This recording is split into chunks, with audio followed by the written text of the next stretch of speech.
Harry and Meghan, the dreariest couple in the history of planet Earth. Let's chat about Meghan Markle. She couldn't be more cringe if she tried. Now, a staggering 2/3 of Brits are calling for Harry and Meghan to be stripped of their HRH titles. Prince William plans to flex his muscles and wipe his wayward brother Prince Harry and his power-hungry wife Meghan from the history books. Prince William is reportedly formulating a plan to finally strip Prince Harry and Meghan Markle of their HRH titles. Well, Her Royal Highness Meghan Markle, Duchess of Sussex, is about to be stripped of her official title. It's hardly a secret that the palace has already conducted secret meetings with members of the government to discuss putting the plan into action. Are you joking? It's bad. This is terrible. I would love reconciliation with my family. I don't know how much longer my father has. He won't speak to me because of this security stuff. But it would be nice to reconcile.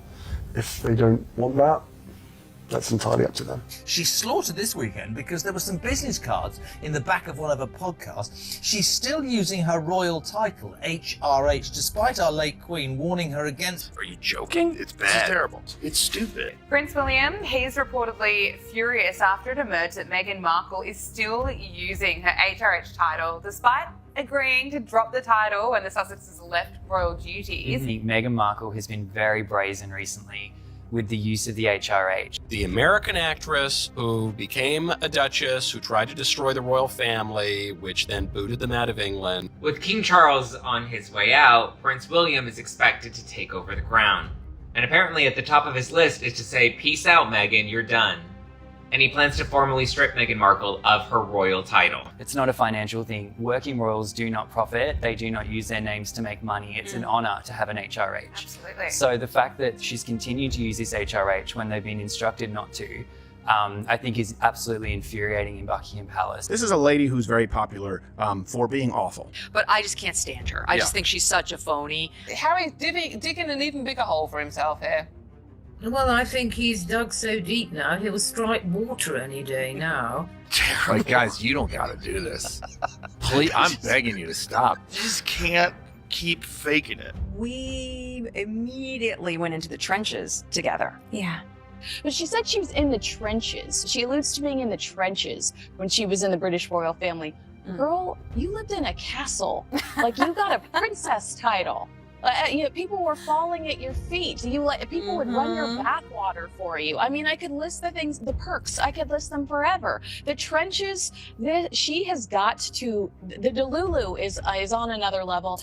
Sometimes I envy it. I've never seen this sort of. I've never seen someone that struggles to just give us like one strip of authenticity. It was agreed with Queen Elizabeth that they will not use the HRH title. That is a long-standing precedent, and there's good reason for it. Basically, the HRH is only given to working royals and senior members of the royal family. The hypocrisy is beyond anything I've ever seen. He's a duplicitous, self-centered, vile, disloyal hypocrite. Brat, to be honest, and very, very entitled. Harry and Meghan, they have an issue when it comes to their memory and when it comes to the truth. Take me out back and shoot me, okay? Just end my agony now. She is relentless, she is shameless, and she is exhausting. You are not a successful female entrepreneur. When the stakes are this high, doesn't it make more sense to hear our story from us? Oh, shut up. What do you mean the stakes are this high? Who do you think you are? Other than a latte-munching imbecile living in luxury in California while the rest of the world's in a cost of living crisis, moaning and whining about an institution which gave you the titles on which you now trade millions of dollars. What are you talking about? What stakes? You're in America now, and we don't give a shit about you. You're not our fucking prince. You'll never be king. We hate your wife. Stay at home in your $29 million mansion, all right? Oh my God, I can't even. These two, Meghan and Harry, are the worst. Welcome back to my channel. Prince Harry's royal insignia is directly in the line of fire from the constitutional grenade that Westminster just pulled the pin on. For years, the fugitive prince has walked the red carpet. Tonight, behind oak-paned, doors older than the United States itself, the House of Lords whispered the 5 words every titled aristocrat dreads motion to deny the title. Netflix sets and primetime therapy couches flaunt a dukedom forged by birthright.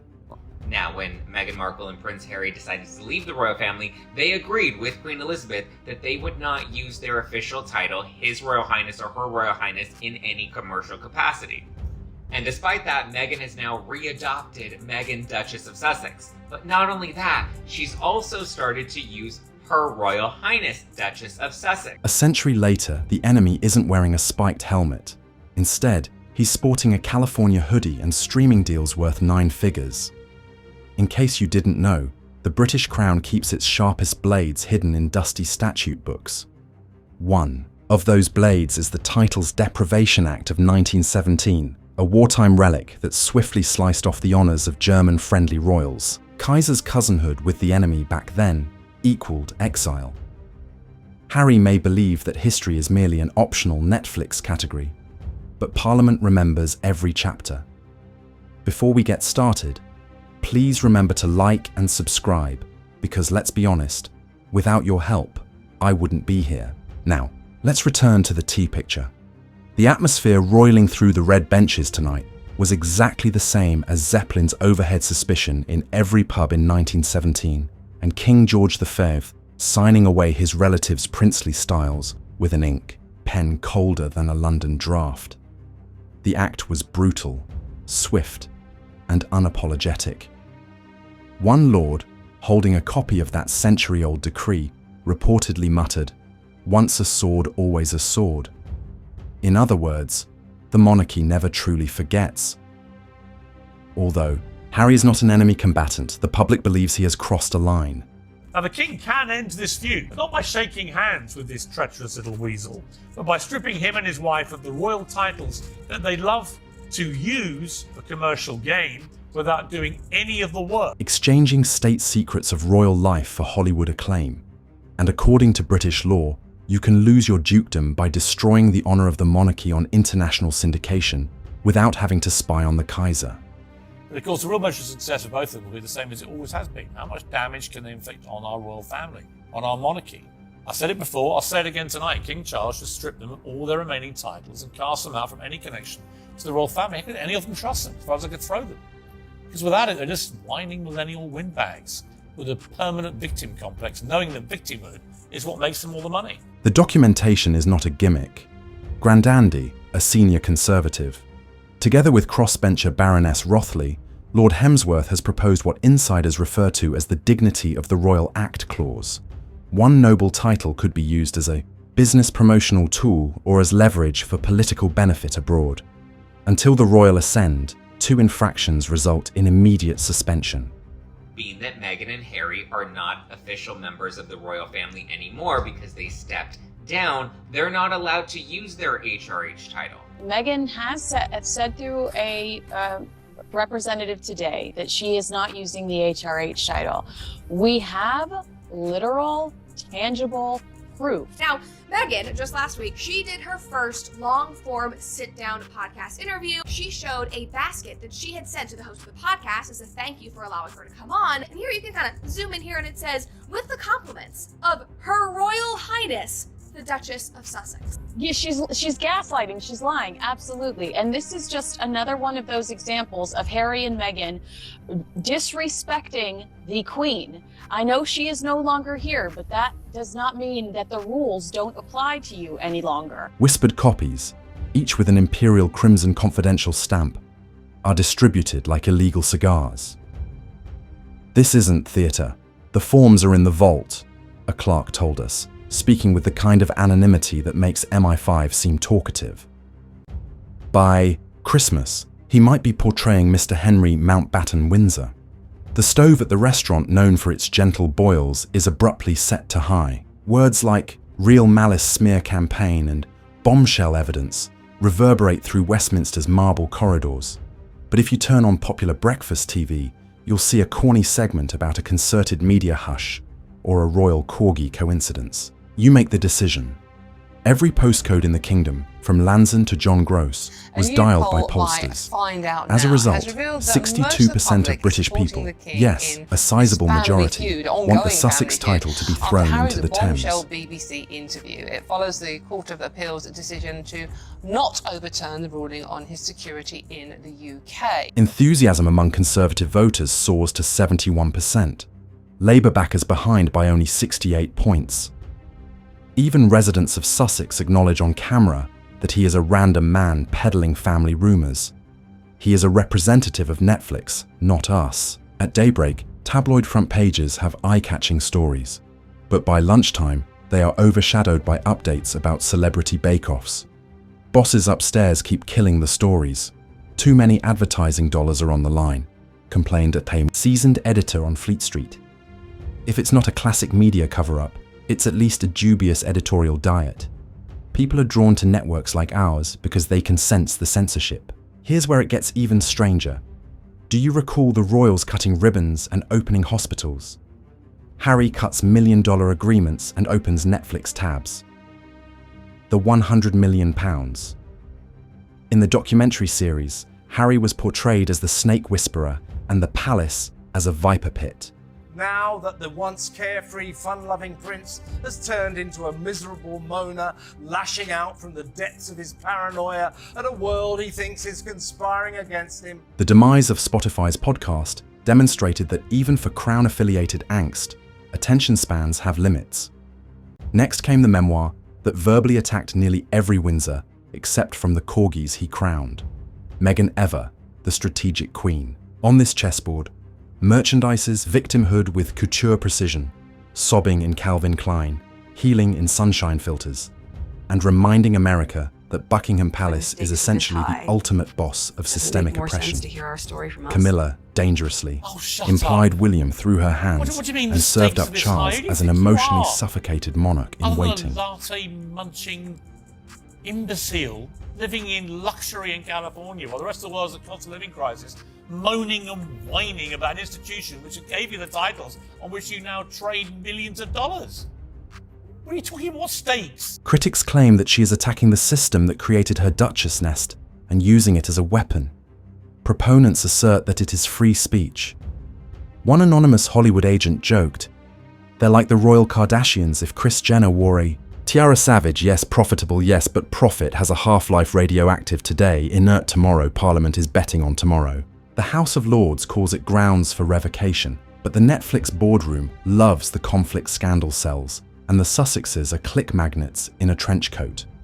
Harry's grievances during his lifetime. In order to maintain the Sussex title, King Charles III uses the ancient Windsor skill of strategic silence. According to sources, he is hoarding draft letters patent, which are effectively royal erasers. If Parliament takes too long, Andrew President will be in full swing.